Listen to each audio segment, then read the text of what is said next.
Okay, just got back in from seeing Rogue One, and I'm going to have to highly recommend it. Let's talk real quick, spoiler-free. I felt like some of the characters were flat, especially the leads. Now, it's understandable, especially for the female, because she has some shit circumstances happening within her life, so I don't imagine her being all comedic and bubbly. However, I felt like the most charisma was between her and the robot, so that says something. With that being said, even though I was a little bit underwhelmed with the story and everything I was seeing visually, I felt like it is fine in the end because I did not cringe. I did not look at this like, oh, this is wasting my time. Not once. It was always at the worst during the movie. It was always either cool, you know? Nothing like, oh, mind-blowing, but I was always at rock bottom was a cool. It never went below that. I was never like, oh, God. Especially for the visual effects, gorgeous minus one part that stood out to me the most where an AT-AT got ripped open or an AT-AT, whatever the hell you guys want to argue and fight what they're called. That split open and blown up and it looked a little rubbery, bright and rubbery. I don't know how to explain it. With that being said, you have something they did in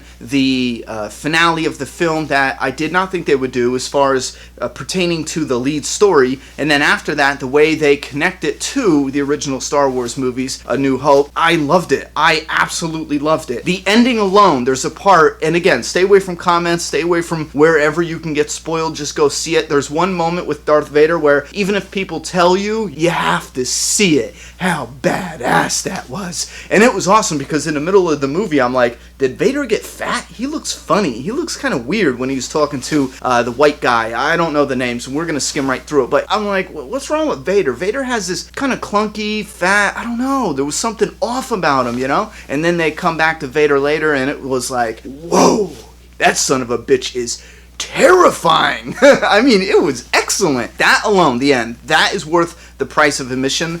I will go back and, you know, use my time to watch it again and buy another ticket just to rewatch the ending. There's 2 big moments at the end there. 3 big moments, but we're going to get into that in the spoiler stuff right now. So if you have not watched it, leave now, hit that like button, and don't even go into comments and get spoiled. Just go see it. Now, about the spoilers, I think it's creative genius that they decided to utilize that plot hole with the one area in A New Hope where, oh, you shoot the Death Star, this huge big spaceship, in this one spot, just one shot, and boom, the whole thing will collapse. Giving a purpose and a backstory to that was creative genius, man, because now I could go back to A New Hope and watch that being like, oh man, there's that whole other story to that, and it was something that felt like, it felt organic. It felt like it fit in this world. You take this guy who's got to build this weapon, and he basically builds a trap within the weapon, and it's shadowed by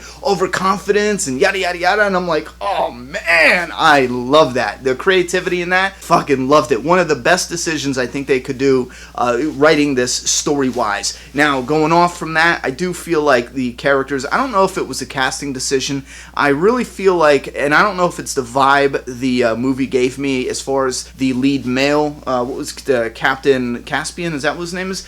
I don't know if it was the casting of that character, but it just felt flat as shit, and I could never trust him, and I know you're supposed to have that feeling, because he's there, you know, to double cross, and it turns into that, but he's basically there to kill her father, so I just never trusted a guy, and even at the end when he's like rallying the troops, it just didn't hit me. He's similar to Han Solo, not to compare them, but when Han Solo rallied, you know, and came back, it was like a woo, you know. With this, I think it's the charisma, though. There's a different level of charisma with Harrison Ford's Han Solo, but with these characters, it's dark, and they got shit lives. They lost everything. I mean, this is their apocalypse, you know what I'm saying? This is a shit world they're living in now, and they're trying to make changes, so I don't expect them to be all bubbly and joking and yada yada yada, but I felt like there was definitely something there. Yeah, I don't know if it's the casting, the writing, or the stories, or the way they crafted the characters, but it did definitely feel like a little flat as far as the charisma aspect and sucking you in and making you love the characters.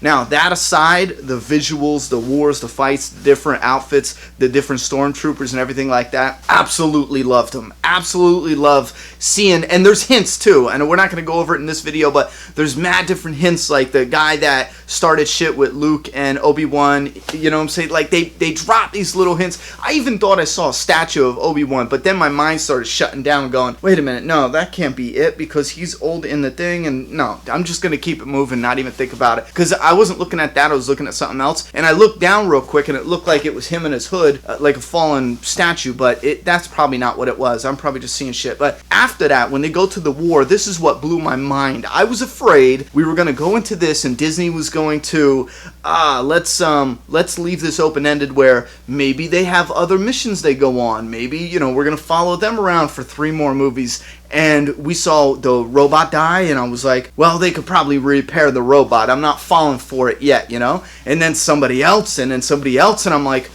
they're doing it. That is perfect. Don't have them live. You get that incredibly sad but incredibly uplifting right after, because we know where the story goes. Working on its own, this probably would have been a dark and depressing ending, but knowing that they sacrificed their life, in this mission, and even during the mission, I'm like, there's just no way out of this shit. And then having it be the Death Star, like, fuck, I think that makes up for the cons in this movie, and I'm definitely, just because of the ending, the way they wrap that up, I think it makes up for the problems I had with the beginning, because you take the Death Star, and you have the guy in the white, right? We're going to keep it simple. Guy in the white, I freaking love that actor, but he's the one who is so overconfident, or so, Vader says it too.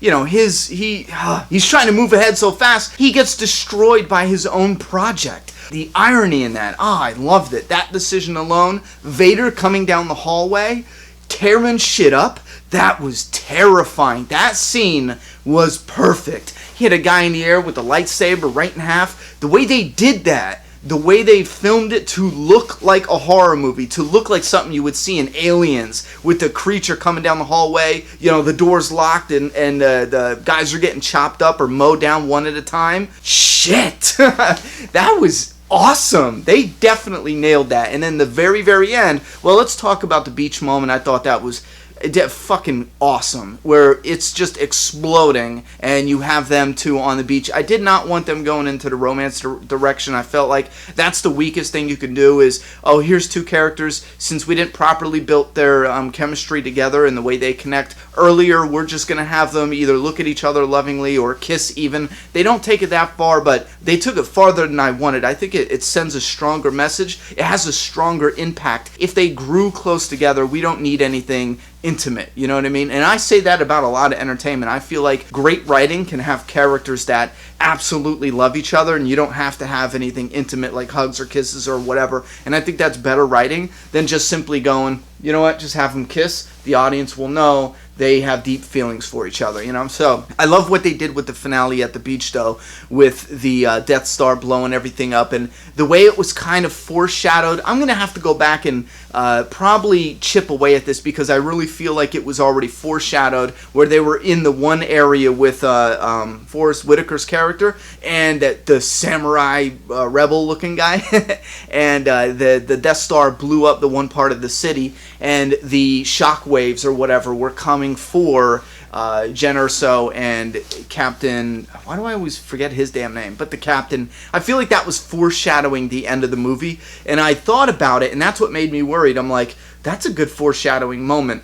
They're not going to kill him off. They'll leave it open-ended. They'll try to milk another movie or 2 out of this, and they didn't, and I give them absolute respect and credit for that. This is a standalone, one solo, boom, that's it. We're getting this movie telling us the backstory of the flaw in the Death Star from the original A New Hope. This makes me so excited. I'm probably going to rewatch A New Hope and, Empire Strikes Back, Return of the Jedi. I'm probably going to watch them again over the Christmas break. But with that being said, one of my most favorite moments, and I don't give a shit that they use CGI, and the CGI looked fine, is when they brought in Leia. The camera pans in, we see the back, and I love the way they did it, because we see the back, and I'm like, oh yeah, this is going to be one of those things where you see her from behind, never see her face, and then they do it, they turn around where you see her from behind, never see her face, and they milk that as if that's all you're going to get, and then she turns around, faces the camera. You could tell it was CGI, but it was done well. It was done so well, I didn't even care at the moment. And I'm not a fan of CGI usually, but I think this warrants it. The actress is definitely aged. There's no way you can recreate that without it. And I don't want a stand-in actress. I would rather a little bit of CGI that looks a little bit off than a stand-in actress, a double, No, don't give me that shit. I loved it. fucking loved it. You get the Vader coming down looking terrifying. Right after that, you get Leia getting the mission. Now she's going to send her message. Now I want to watch them back to back. I want to watch Rogue One and then A New Hope and just see how I feel after that. You know what? I liked it. I enjoyed the shit out of it. I tell you what, the ending really did something. That final battle and then the Vader scene and the Leia scene, there's something about that, you know, those 3 points right there that, I don't know, it did something special. It made a lot of what I felt was a little bit weak in the beginning. It definitely made up for that, and now I'm wondering if I will go back and rewatch some of the stuff in the beginning and enjoy that a little bit more. I still feel, though, that